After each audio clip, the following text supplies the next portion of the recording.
रात्रि क्लास चल रहा था 16/5/1967।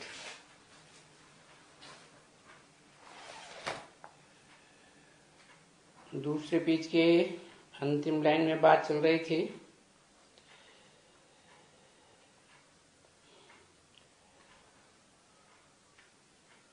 कि कोई नहीं समझते हैं तो भी किसको समझाना होता है,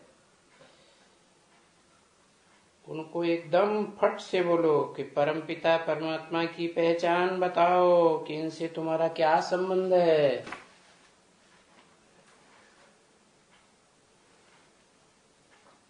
बोलेंगे बाप है, तो बाप से तो वर्षा मिलेगा ना। बाप से जन्म मिलता है आदि में और अंत में वर्षा मिलता है। और ये तो बेहद का बाप है ना। हद का बाप हद की प्रॉपर्टी देगा, और ये बेहद का बाप तो बरोबर स्वर्ग का वर्षा देगा ना। अंग्रेजों में गाया हुआ है ना, हेवनली गॉड फादर। और वो हेवनली गॉड फादर कहता भी क्या है, आ करके कहता है, बच्चे अब देह सहित देह के जो भी तुम्हारे संबंध हैं उनको छोड़ करके अपन को आत्मा निश्चय करो।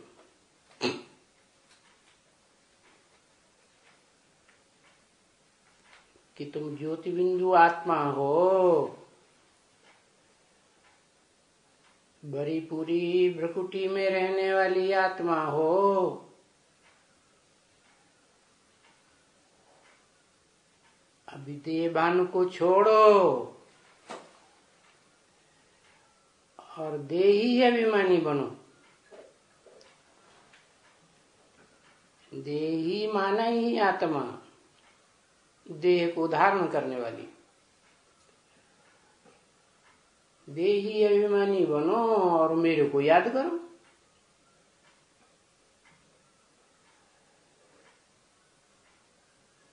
अभी तक बुद्धि में बैठा था कि हम देह हैं, तो देह तो विनाशी है ना। आज है कल नहीं होगी। रूह तो अविनाशी है ना। सोल को अविनाशी कहते हैं ना।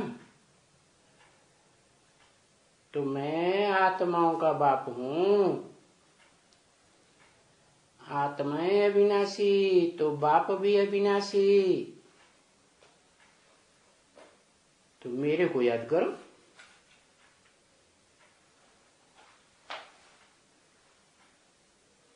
तुम्हारे जो धर्म पिताएं हैं वो भी देह अभिमानी, देह की इंद्रियों का आचरण करना सिखाया।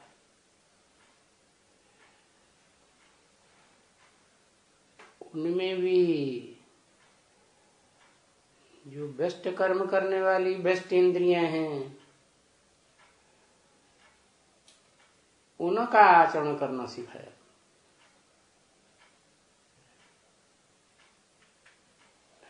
मैं तो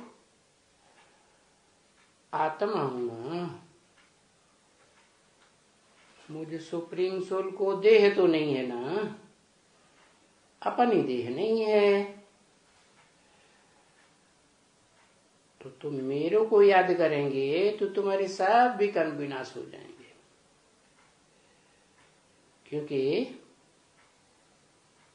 विपरीत कर्म किए ही जाते हैं भ्रष्ट इंद्रियों से।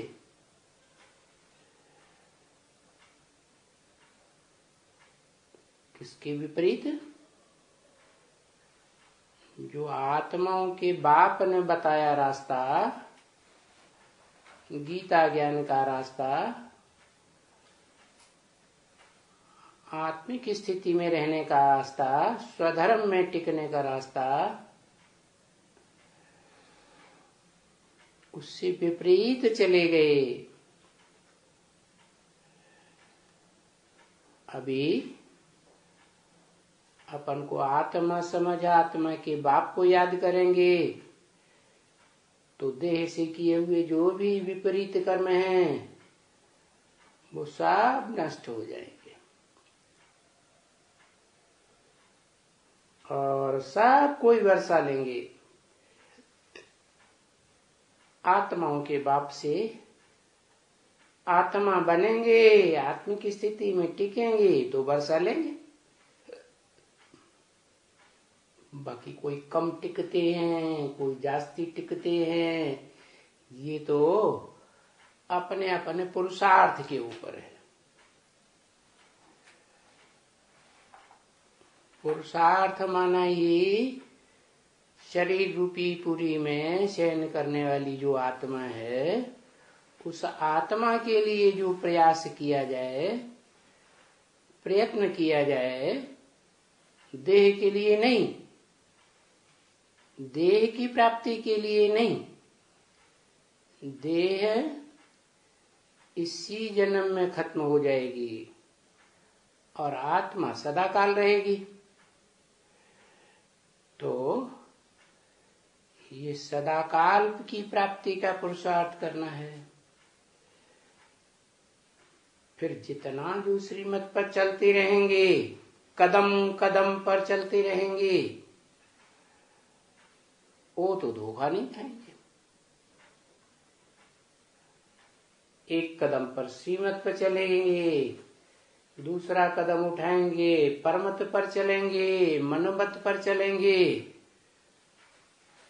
तो धोखा खा जाएंगे।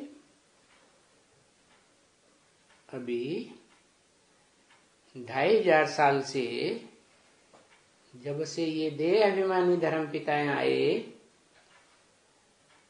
इन्होंने देह भान के कर्म करना सिखाए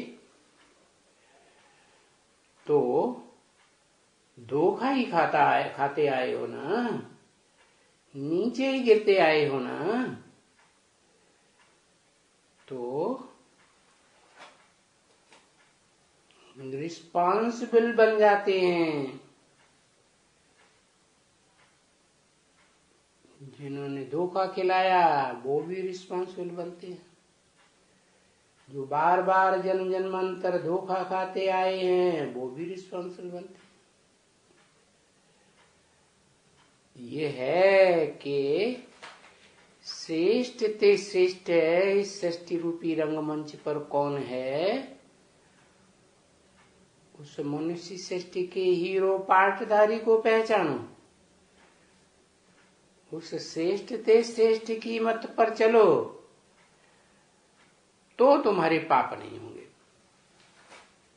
क्योंकि वो जो श्रेष्ठ ते श्रेष्ठ बनता है वो मेरी मत पर ही बनता है, नहीं तो औरों के संग के रंग में आने से गिरता है। और यहां तो बाप के साथ धर्मराज भी है, धारणाओं का राजा।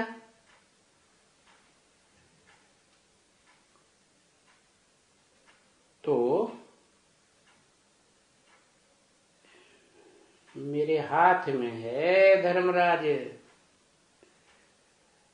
मेरा राइट हैंड है। क्या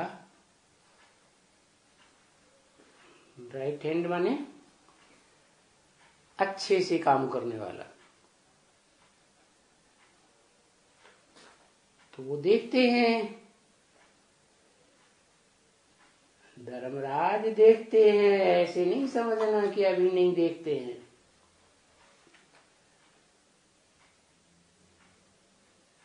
जैसे मैंने इन आंखों का लोन लिया है, ऐसे धर्मराज भी इन आंखों से देखते हैं।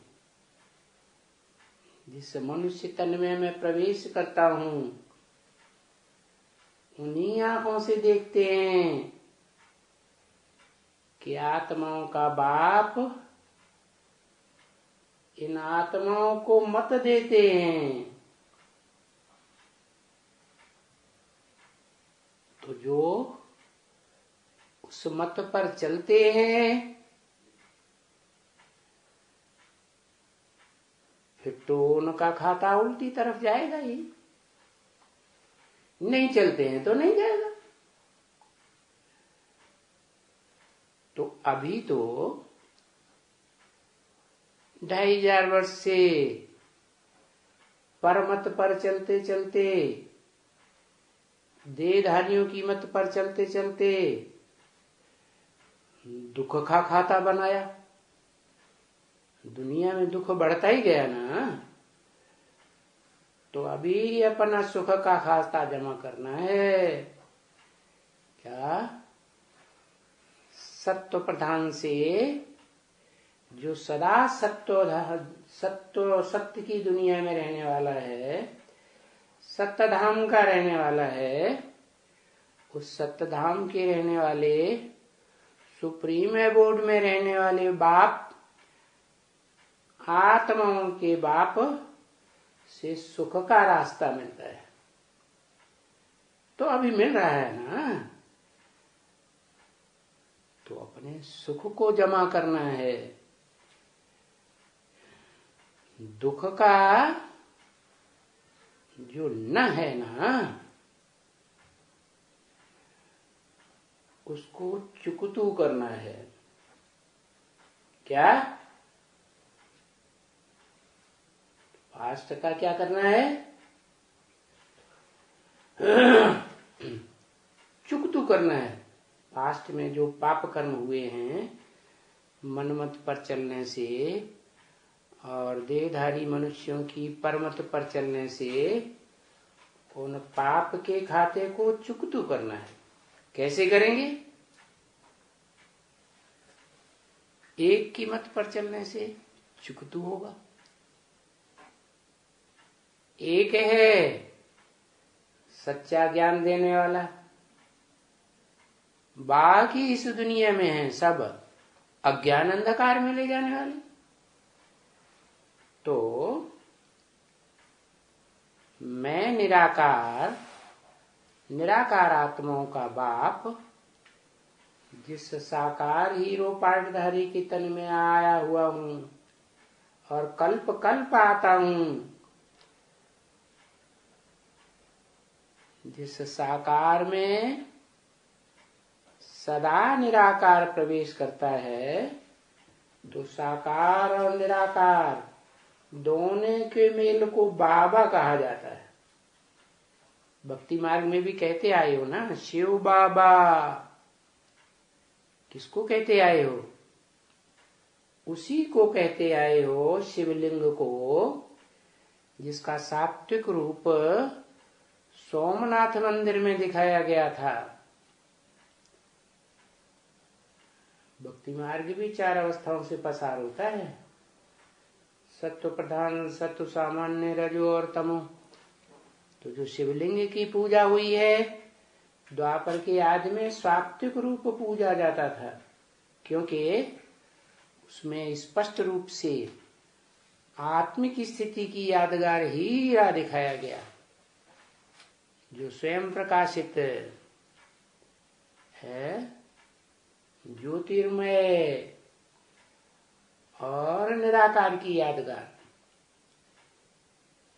निराकार आत्माओं के बाप, निराकार शिव को याद किया तो जिसने अव्वल नंबर में याद किया वो बाप समान बन जाता है, शिव समान बन जाता है। इसलिए शिव का नाम शरीरधारी कहो, मूर्तिमान कहो, शंकर के साथ जोड़ा जाता है। उसको तुम कहते आए हो 2500 वर्ष से भक्ति मार्ग में शिव बाबा, अर्थात उसमें निराकार ज्योति है, बिंदु के रूप में, जो हीरे के रूप में दिखाया, क्योंकि वो हीरो पार्टधारी भी है। मनुष्य सृष्टि पर भले गुप्त पार्ट बजाता है, कोई पहचान नहीं पाता, फिर भी सब पार्टधारियों के बीच में श्रेष्ठ ते श्रेष्ठ जन्म जन्मांतर पार्ट बजाने वाला है, तो वो हीरा उसी की यादगार है। बाकी शिव क्यों कहते हैं? इसलिए कहते हैं कि मेरा तो विरुद्ध है, मैं जब इस सृष्टि पर आऊंगा तो तुम आत्मा रूपी बच्चों को नंबरवार आप समान बना के जाऊंगा। तो जो अव्वल नंबर में मेरे समान निराकारी स्टेज वाला बनता है, निराकारी का मतलब है नो संकल्प एट ऑल, सिवाय शिव ज्योति बिंदु की याद के। इसलिए गीता में भी कहा है, नहीं असन्यस्त संकल्पो योगी भवति कश्चन। ये कैसे हो सकता है कि जिसने अपने समस्त संकल्पों को त्याग नहीं किया है, उसे योगी नहीं कहा जा सकता। क्या अपने सारे संकल्प जो जन्म जन्मांतर एक के संकल्प न मिले दूसरे से, वो सारे संकल्पों को एक श्रेष्ठ ते श्रेष्ठ हीरो पार्टधारी के संकल्प में तिरोहित कर देना। जैसे समंदर से एक चुल्लू पानी लिया जाए और उसे उसी में मिला दिया जाए, तो वो क्या कहा जाएगा? सागर हो गया ना।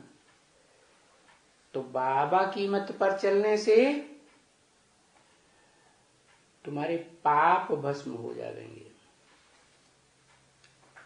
क्योंकि जिस साकार को तुम बाबा कहते हो, जिसकी यादगार शिवलिंग बनाई जाती है, जो शिवलिंग भक्ति मार्ग में 2500 साल से सारी दुनिया में, भारत के तो गांव गांव शहर शहर में यादगार बनी हुई है, दुनिया में खुदाइयां हुई हैं, उनमें सबसे पुरानी लिंग मूर्ति ही मिली है।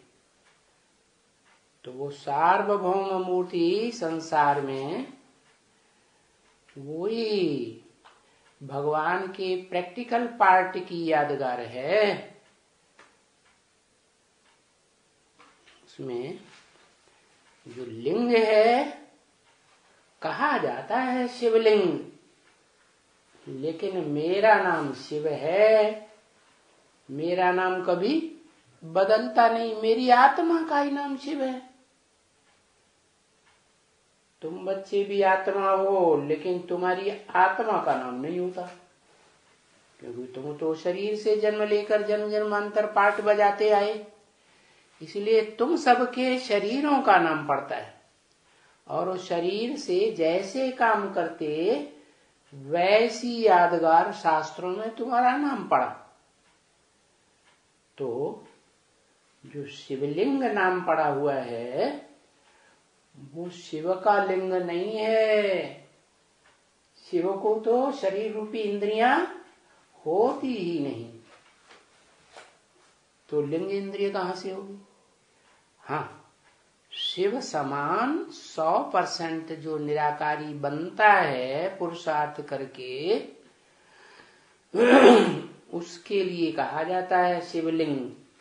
अर्थात उसका जो शरीर है वो आत्मा की तरह अविनाशी बन जाता है। जैसे आत्मा अविनाशी, शरीर भी अविनाशी। इस सृष्टि चक्र में सबके शरीर महाविनाश में कल्पांत काल में नष्ट हो जाते हैं, लेकिन उसका शरीर नष्ट नहीं होता। क्यों नहीं होता? क्योंकि शरीर से, शरीर की कर्मेंद्रियों से उसने मुझे निराकार की स्मृति में रहकर ऐसे पार्ट बजाया है कि उसे देह की कर्मेंद्रियों से जो भोग का रस मिलता है वो रस उसने लिया ही नहीं, इसलिए वो देह विनाश काल में भी अविनाशी बन जाती है। इसलिए वो साकार निराकार का मेल शिवलिंग शिव बाबा कहा जाता है। जिसे शिव बाबा की यादगार शिवलिंग है, वो शिव बाबा इस समय प्रैक्टिकल चैतन्य में पार्टधारी है। उसकी मत पर चलने से तुम्हारे जन्म जन्मांतर के पाप चुकतू हो जाएंगे। बाकी बाबा ऐसे नहीं कहते हैं कि कोई घर में न रहो। क्या तुम आत्मा के घर में ही रहो? ऐसे नहीं कहते। वो तो जब तुम्हारा पुरुषार्थ पूरा होगा,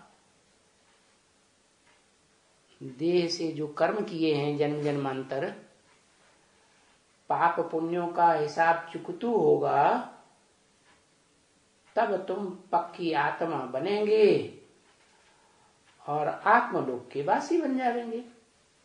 बाकी अभी कोई नहीं कहता हूं कि तुम परम धाम वासी बन जाओ। हाँ, मैं जिस घर में प्रवेश करता हूं, शरीर रूपी घर में, उस घर में याद करो, माम एकम याद करो। इसका मतलब ये नहीं मुझे एक बिंदी को याद करो। बिंदी को याद करेंगे तो पता कैसे चलेगा कौन सी बिंदी? इसलिए बताया कि मैं जिस मुकर्रर शरीर रूपी अर्जुन के रथ में प्रवेश करता हूं, है, उस रथ को याद करो। वो रथ ही मेरा घर है। तो वो याद करना सहज होगा। क्यों? क्योंकि तुम्हारी जन्म जन्मांतर की पूर्व जन्मों से प्रैक्टिस पड़ी हुई है। क्या? किसको याद करने की? है? देह को याद करने की प्रैक्टिस पड़ी हुई है। वो practice makes a man perfect.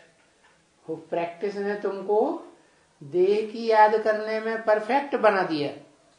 इसलिए तुमको सहज रास्ता बताता हूं कि मैं जिस मुकर्रर रथ में प्रवेश करता हूं उसको पहचानो, जानो और ज्ञान से पहचानो।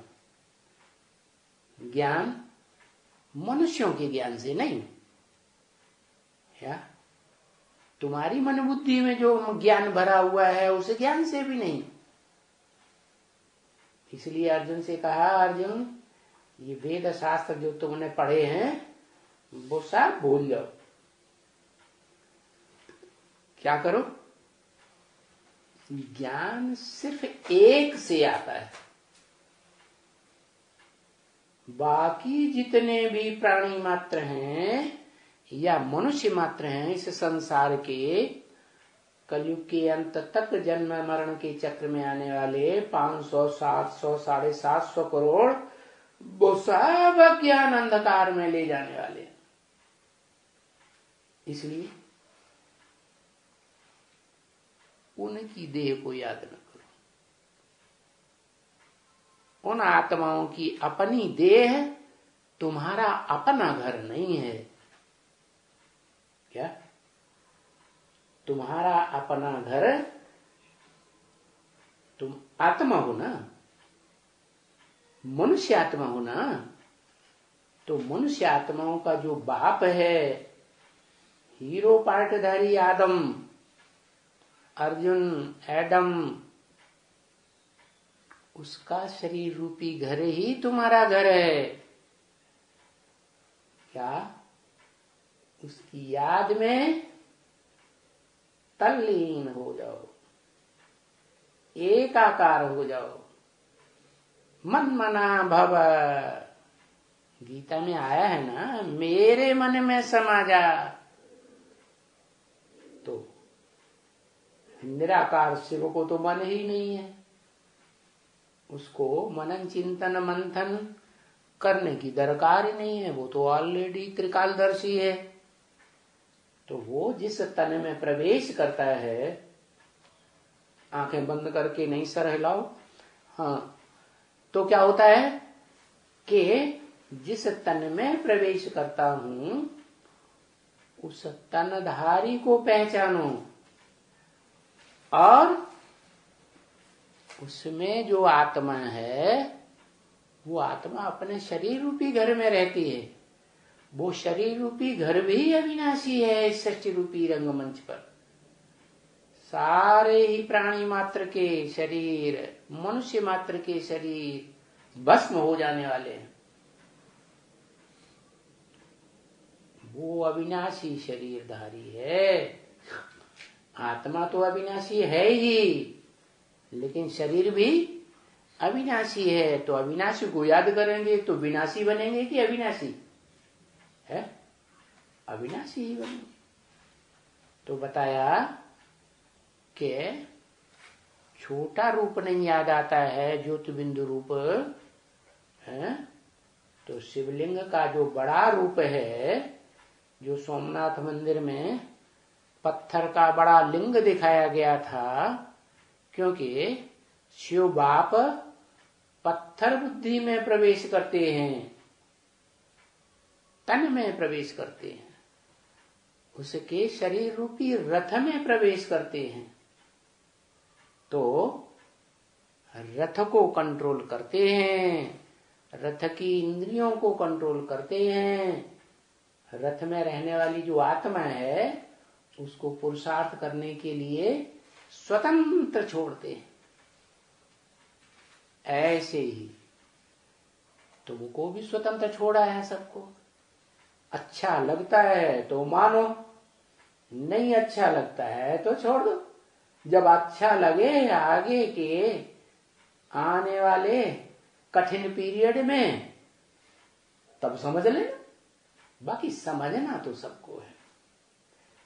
तो मना नहीं करते हैं कि तुम कोई अपने घर में न रहो, बल अपने घर में रहो, अपने शरीर रूपी घर में रहो, अपन को आत्मा समझो। हाँ, ये भी मना नहीं करते हैं कि धंधा धोरी न करो। शरीर की यात्रा चलाने के लिए, शरीर का पोषण भरण करने के लिए धंधा धोरी करना है तो करो। बाकी मैंने तो बता दिया कि मेरी सेवा में जो रहेंगे, मैं जिस धंधे के लिए इस सृष्टि में आया हुआ हूं, उस धंधे को जो करेंगे जीवन में, वो भूख नहीं मर सकते। क्या उनके शरीर का पोषण होगा जरूर, उनका शरीर भी नष्ट नहीं होगा। क्या भले आत्मा शरीर को छोड़ देगी तो भी वो शरीर विनाश काल के टाइम पर बर्फ में दब जाएंगे और सुरक्षित रह जाएंगे। तो तुम्हारी आत्मा की भी गारंटी कि आत्मा का भी कल्याण होगा, और तुम्हारे शरीर की भी गारंटी कि तुम्हारा शरीर का भी कल्याण होगा। तुम्हारे शरीर जो बर्फ में दबे रहेंगे तब तक दबे रहेंगे जब तक तुम्हारी आत्मा परमधाम में पड़ी रहेगी, क्या तो कोई आत्माएं परमधाम से बाद में उतरती हैं, कोई पहले उतरती है, कोई स्वर्ग के सतयुग में उतरेंगी, कोई त्रेता में आवेंगी, कोई द्वापर से आना शुरू करती हैं, कोई कलयुग में उतरती है। इसीलिए तो दुनिया की आबादी बढ़ रही है। ऊपर से आत्माएं ढेर की ढेर उतरती जाती हैं आत्मलोक से, और जो यहाँ जिन्होंने एक बार जन्म ले लिया वो यहाँ ही जन्म मरण के चक्र में चक्कर लगाती रहती है, तो वो भी ऐड हो जाती है अगले जन्म में, तो दुनिया की आबादी बढ़ती रहती है। तो बताया, भले तुम अपना धंधा पेट का करना चाहते हो, तुम्हें विश्वास नहीं है मेरी बात पर, क्या कि सब धंधों में है नुकसान सिवाय एक ईश्वरीय धंधे के, बता दिया पहले से ही। जो धंधे दुनियावी करते हो, वो दुनियावी धंधे करने से जो धन पैदा होता है, अर्जन होता है, वो धन के 4 आयाम बता दिए। किसकी दबी रही धूल में, जमीन में ही दबा रहेगा। किसकी राजा खाए, गवर्नमेंट जैसे इनकम टैक्स में सारा बटोर ले जाती है, ऐसे कोई न कोई तरीके से इनकम टैक्स में या कैसे भी गवर्नमेंट ले जाएगी। करेंसी फेल हो गई, सारा गया। तो किसकी दबी रही धूल में किसकी राजा खाए, सरकार खा जाएगी। किसकी ले गए चोटा, चोर डकैत ले जाएंगे। और बची बचाई एटम बमों की जो आग लगनी है चतुर्थ विश्व युद्ध में, उस आग में सब खलास हो जाएगा। फिर भी कहता हूं, तुम्हें मेरी बातों पर अभी विश्वास नहीं है तो ये नहीं कहता हूं कि धंधा न करो, तुम अपने पेट का करो। तुम्हारे पास बहुत पैसे हैं तो ट्रेन में यात्रा मत करो, एरोप्लेन में यात्रा करो। क्या चार्टर्ड क्या होता है, एरोप्लेन, उसमें यात्रा करो, पर्सनली यात्रा करो, अपने परिवार को लेकर यात्रा करो, दूसरों के साथ मत करो। पैसा है ना कमाया हुआ, कैसे भी खर्च करो। ये भी नहीं कहते कि मकान नहीं बनाओ। तुम्हें अभी जब तक दुनिया का विनाश नहीं होता है तब तक मकान का सुख लेना है तो लो, बनाओ। तुम्हारे पास ढेर पैसा है? मिट्टी में मिलाने के लिए पैसा है तो मिट्टी में पैसा बहा दो, मकान बना लो थोड़े टाइम के लिए।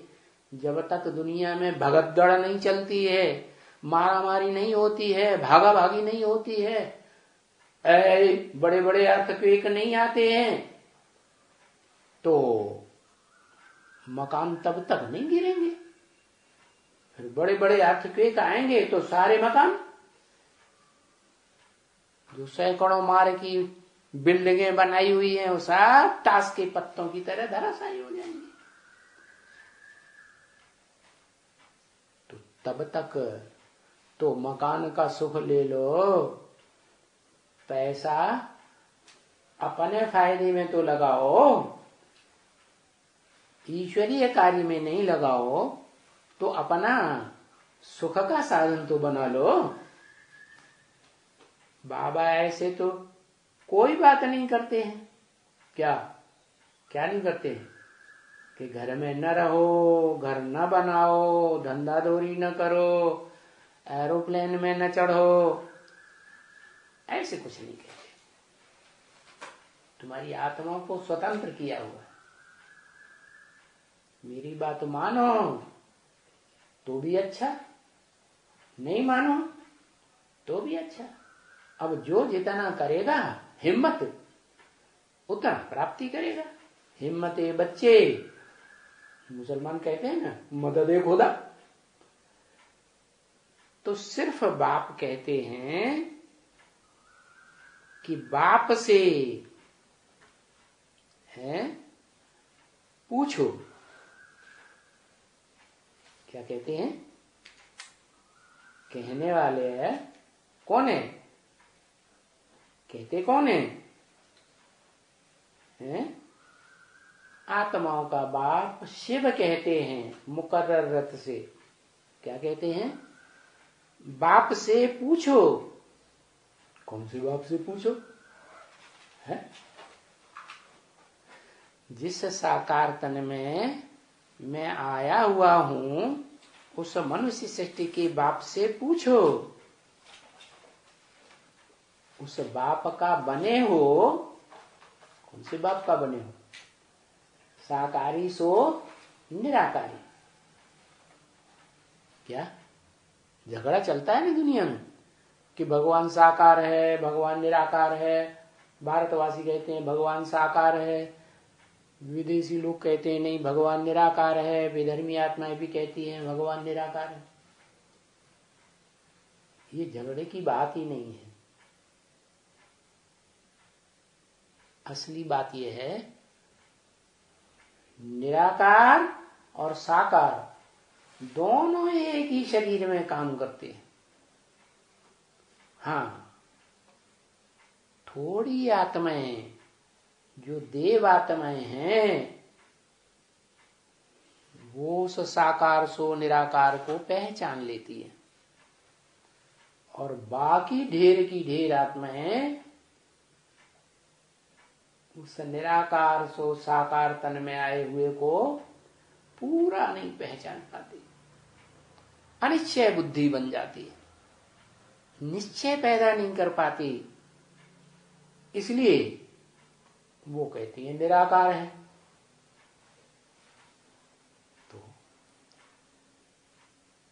इसलिए बताते हैं कि जिस मनुष्य सृष्टि के बाप के बने हो बच्चे, उसको पहचाना है कि यह आदम है, सृष्टि का आदि पुरुष है। स्वर्ग की दुनिया में देवताओं के बीच में आदि देव है। तो उस बाप के बने हो पहचान कर, तो उस बाप से पूछो क्या ये धंधा करें, घर में रहें या न रहें, है एरोप्लेन में चढ़ें या न चढ़ें, उससे पूछो। मैंने तो जो मत देनी है सो ब्रह्मा मुख से दे दी। अब तुम्हारी इच्छा, मकान बनाना है मकान बनाओ। मैं तो बताता हूं कि बिना सामने खड़ा है मकान वकान कुछ भी नहीं रहेगा। तो बाप से पूछो क्या करना है क्या नहीं करना है, ये काम करें या नहीं करें। ये काम करने में कोई धोखा तो नहीं मिलेगा। तो बाप बतावेंगे वैसा कर। तो क्या बतावेंगे? वो तो बोलेगा नहीं।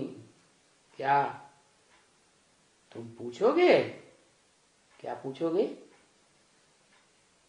घर में रहें या ईश्वरीय सेवा में जीवन लगा दें, बाहर निकल पड़े हैं? क्या करें? घर में रहें? कहेंगे नहीं। पूछोगे धंधा दौरी करें, वो कहेंगे नहीं। एरोप्लेन में चढ़े? वो कहेंगे नहीं। एक रात के सफर में तुम अपना सफर पूरा कर सकते हो, तो एरोप्लेन में चढ़ने की क्या दरकार। ट्रेन में नींद भी हो जाएगी, शरीर को आराम भी मिल जाएगा और पैसे की भी बचत हो जाएगी। तो बाप तो कहेंगे कि जो पैसा बचेगा वो ईश्वरीय सेवा में लगाओ। ईश्वरीय सेवा में लगाएंगे तो विश्व का कल्याण होगा। होगा या नहीं होगा? विश्व की आत्माओं का कल्याण होगा तो तुम्हारा जन्म जन्मांतर सुखाला बनेगा। तो बाप तो मना ही करेंगे। बाकी ये जो तुम्हारी ब्रह्मा बड़ी माँ अम्मा है ना, इससे पूछेंगे तो माँ तो पूरा ज्ञान नहीं होता है, माँ तो थोड़ी देह अभिमानी ही होती है। तो आत्मा बाल बच्चों का देह का लगाव ज्यादा होता है, तो वो तो वैसी ही मत देगी देह अभिमान की। मेरी मत पर चलने से तुमको धोखा कभी नहीं होगा। बाप तो सीधा मना कर देंगे, मेरी मत को ही सपोर्ट करेंगे। किसकी मत को? शिव की मत को ही सपोर्ट करेंगे। कोई पूछते हैं ना, बाबा हमारी एक दूसरे में दिल लग गई है, हम दोनों ज्ञान में चलते हैं, शादी कर लें, पवित्र रहेंगे। अब मनुष्य सृष्टि का बाप तो जानते हैं, बुद्धि में पूरा ज्ञान है? उनकी बुद्धि में ये ज्ञान है कि सुप्रीम बाप ने बोला है अगर शादी की पहले दिन मिले तो सीधा गटर में गिर पड़ेंगे। तो बाप मनुष्य सृष्टि का जिस तन में मैं मुकर्रर रूप से प्रवेश करता हूं वो तो ऐसी कोई मत नहीं देंगे। बाकी तुम बार बार पूछोगे तो तुम्हारी दिल समझ के क्या करेंगे? हैं? तुम्हारे दिल के अनुसार तुमको परमिशन दे देंगे। हाँ, रिस्पॉन्सिबल तो है, रिस्पांस तो मिलेगा। देखो,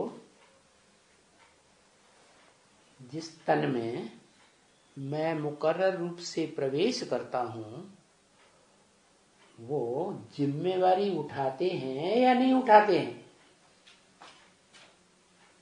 सारे विश्व के कल्याण की जिम्मेवारी उठाते हैं कि नहीं उठाते हैं? उठाते हैं। अच्छा, अभी टाइम तो हो गया,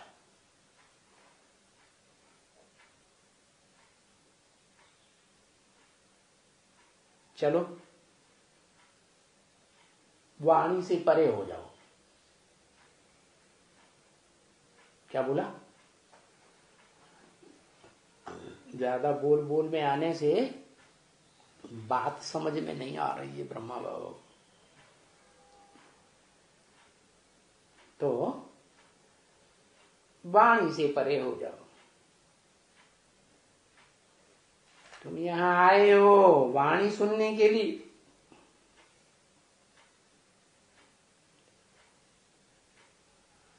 अभी तक तो देह अभिमानी भय। अब बाप बताते हैं कि अपन को आत्मा समझ, मुझे आत्मा के बाप को याद करो, पहचान कर कि मैं किस मुकर्रर रथ में प्रैक्टिकल पार्ट बजा रहा हूं।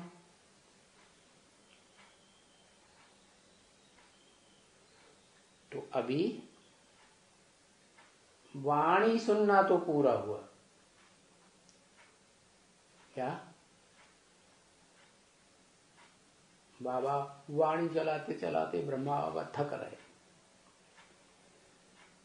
तुम आए हो वाणी सुनने के लिए।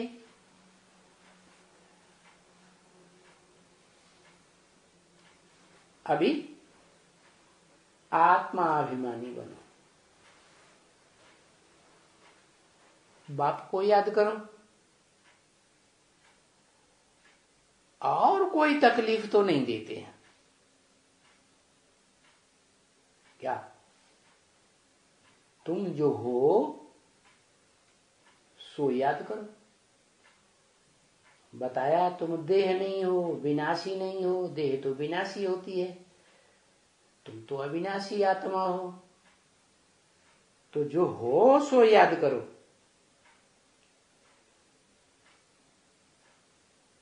तकलीफ इसमें कुछ भी नहीं है। और अविनाशी आत्मा के बाप को याद करो, क्योंकि तुम्हारी इस अविनाशी आत्मा में औरों के जन्म जन्मांतर संग के रंग में आने से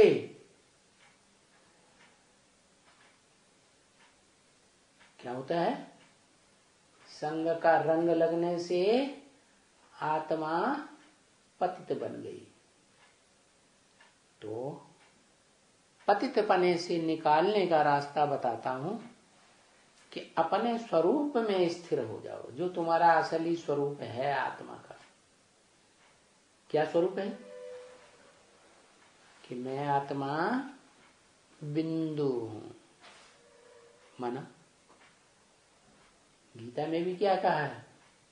आत्मा का स्वरूप बताया, अणोणीयांसम मनुस्मरेत्य है। जैसे अणु होता है ना, जिससे अणुबम बनता है, तो अणु का भी अणु टुकड़े के टुकड़े करते ही चले जाते हैं, और वो टुकड़े इन आंखों से दिखाई भी नहीं पड़ते, यंत्रों से देखे जाते हैं। लेकिन ये आत्मा तो इतना सूक्ष्म अणु है कि इसे न इन आंखों से देख सकते, न यंत्रों से देख सकते। इस आत्मा को तो मन बुद्धि रूपी यंत्र से ही देख सकते हैं। तो मन बुद्धि के मनन चिंतन मंथन से तुम पहचानो कि मैं आत्मा का रूप क्या है। निराकार बताया ना, निराकार इसलिए बताया कि उसकी लंबाई चौड़ाई बिंदु की नहीं है। बिंदु की कोई लंबाई चौड़ाई नापी जाती है? इसलिए गीता में कहा है अप्रमेयम। क्या? उसका माप नहीं है, लंबाई चौड़ाई मोटाई नहीं बताई जा सकती। वो इतना सूक्ष्म है कि अनिर्वचनीय है। क्या? लोग कहते हैं उसको वाणी के द्वारा बताया नहीं जा सकता। हाँ, प्रैक्टिस करके योगाभ्यास की उसका अनुभव किया जा सकता है। अचिंत्य है, वो इतना सूक्ष्म है आत्मा, अणुरूप, कि उसका चिंतन भी नहीं किया जा सकता। हाँ, वो सुप्रीम सोल जिस तन में मुकर्रर रूप से प्रवेश करता है, उसके जन्म जन्मांतर का चिंतन कर सकते हैं, उसके इस जीवन कहानी का भी चिंतन कर सकते हैं। बाकी आत्मा तो अचिंत्य है। क्या?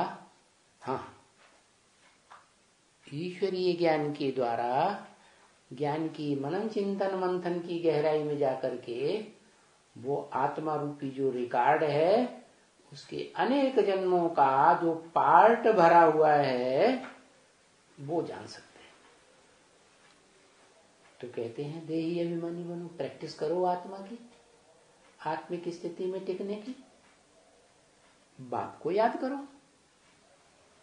तो ठीक है कि पूर्व जन्म के पाप कर्म हैं, देहधारियों के साथ दुख देने का पाप किया है, सुख भी भोगा है, तो वो सुख दुख के हिसाब किताब याद तो बार बार जरूर आवेंगे। फिर भी बात बुद्धि में बैठी है सच्चाई की, तो बाप को याद करो कि षष्ठी रूपी रंगमंच पर 100% सच्चा पार्ट बजाने वाला पार्टधारी आत्मा कौन है, उसको पहचानो। मैं आकर ब्रह्मा के मुख से उसकी पहचान देता हूं, लेकिन ब्रह्मा ही नहीं पहचान पाता। पहचान पाता है तो प्रश्न करते हैं ब्रह्मा की वाणी में कि ब्रह्मा का बाप कौन? क्या त्रिमूर्ति शिव कहते हैं ना, तो 3 मूर्तियों में शिव कौन? 3 मूर्तियों में कोई शिव है या उससे अलग है? अगर अलग है शिव, तो फिर उसकी 3 मूर्तियां कहां से आ गई? फिर त्रिमूर्ति शिव क्यों कहते? इससे साबित होता है कि जिस मुकर्रर रथ में प्रवेश करके पार्ट बजाते हैं, वो मुकर्रर रथ में एक मूर्ति है सर्वोपरि, जो तुम बच्चों को दिखाया है सूक्ष्म वतन की 3 पुरियों में। नीचे की पुरी में ब्रह्मापुरी, बीच में विष्णुपुरी, ऊपर की पुरी में शंकरपुरी। तो ब्रह्मा का, विष्णु का, उन दोनों से परे कौन हुआ है? क्योंकि ब्रह्मा विष्णु मूर्तियां है ना, मूर्तिमान है ना, तो उनका बाप भी मूर्तिमान होगा। तो मूर्तिमान शंकर विष्णु का भी बाप है और ब्रह्मा का भी बाप है। इसलिए ब्रह्मा और विष्णु त्रिमूर्ति शिव नहीं कहे जा सकते। त्रिमूर्ति शिव उसी मूर्ति को कहेंगे जो पहले पुरुषार्थी जीवन में मूर्तिमान था। क्या उसकी अपनी चैतन्य मूर्ति थी? पुरुषार्थ करते करते अंत में बाप समान अमूर्त बन जाता है। क्या उसको अपनी मूर्ति की स्मृति रहती ही नहीं। इसलिए निराकार, निर्विकार, निरहंकारी शिव समान बन गया। तो उस एक का ही नाम शिव के साथ जोड़ा जाता है। कोई देवता का नाम नहीं जोड़ा जाता सिवाय महादेव शंकर के। कोई मनुष्य आत्मा का नाम नहीं जोड़ा जाता। कोई राक्षसी आत्मा का भी नाम नहीं जोड़ा जाता शिव के साथ। एक ही शंकर का नाम जोड़ा जाता, जिसको चित्रों में प्रायः करके याद में बैठा हुआ दिखाया जाता है। तो उसकी याद की ही बलिहारी है, या जिसको कहा जाता है योग बल। वो उस योग बल की ताकत से ही विश्व की बादशाही लेता है। क्या ऐसे नहीं कि ज्ञान की ताकत से विश्व की बादशाही ले लेता है? नहीं, दिव्य गुणों की, देवताओं गुणों की धारणा से विश्व की बादशाही ले लेता है। ऐसा होता तो जो दिव्य गुण धारण करने वाले देवताएं हैं, 16 कला संपूर्ण कृष्ण या नारायण सतयुग का, वो भी बन जाता। निराकारी, निर्विकारी, निरहंकारी, बाप समान। शिव समान, लेकिन कोई नहीं बनता, तो उस बाप को याद करो जो मनुष्य सृष्टि का बाप है। साकारी है निराकारी? साकारी है। साकारी वर्षा देता है स्वर्ग का, या निराकारी परमधाम का वर्षा चाहिए है? साकारी सृष्टि में रहेंगे तो शरीर से सुख भोगेंगे। शरीर के द्वारा ही सुख भोगा जा सकता है, बिना शरीर के कोई आत्मा सुख दुख आत्मलोक में रहकर नहीं भोग सकती। तो और कोई तकलीफ नहीं देते। कहते हैं देह को भूलो, अपनी ज्योति बिंदु आत्मा को याद करो, अणुरूप ज्योति रूप ज्योति स्वरूप आत्मा को याद करो, और आत्मा के बाप को पहचान करके किस सृष्टि पर किस मनुष्य तन में मुकर्रर रूप से पार्ट बजाय रहा है उसको याद करो। तो जिसे याद करेंगे उसी के समान बन जाएंगे। क्या चोरों का संग करेंगे, डकैतों का संग करेंगे, चोरों डकैतों को याद करेंगे तो चोर डकैत बन जाएंगे। कोई बड़े साहूकार के साथ रहेंगे तो साहूकारी के गुण आ जाएंगे, साहूकार बन जाएंगे। अब बनना क्या है? बनना है मनुष्य से देवता। क्या कलाहीन से 16 कला संपूर्ण बनना है ना। सर्वगुण संपन्न संपूर्ण अहिंसक बनना है ना। तो क्या करना है? जो धर्म पिता इस सृष्टि पर कहा जाता है अल्लाह अव्वल दीन, अव्वल नंबर के धर्म की स्थापना करने वाला, वो अव्वल नंबर धर्म ही है स्वधर्म। इसलिए गीता में कहा है स्व माने आत्मा, आत्मा का धर्म। देह के धर्म छोड़ो, ब्रह्मा का हो चाहे इब्राहिम का हो चाहे क्राइस्ट का हो, ये देह के धर्म विनाशी हैं, इनको छोड़ो। क्या करो?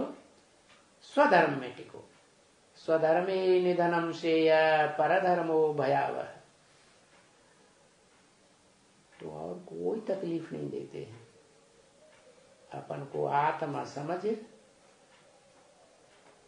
आत्माओं के बाप को मनुष्य सृष्टि के बाप में याद करो। क्या? तो जो हेवनली गॉड फादर का वर्षा है, जो हेवनली गॉड फादर इस सृष्टि में आकर के नरक को हेवन बनाता है, उस हेवन का वर्षा तुमको मिल जाएगा। क्या? सच्ची बात बताता हूं। किसको याद करो? जो स्वर्ग का रचयिता है। स्वर्ग साकार तो रचयिता भी साकार।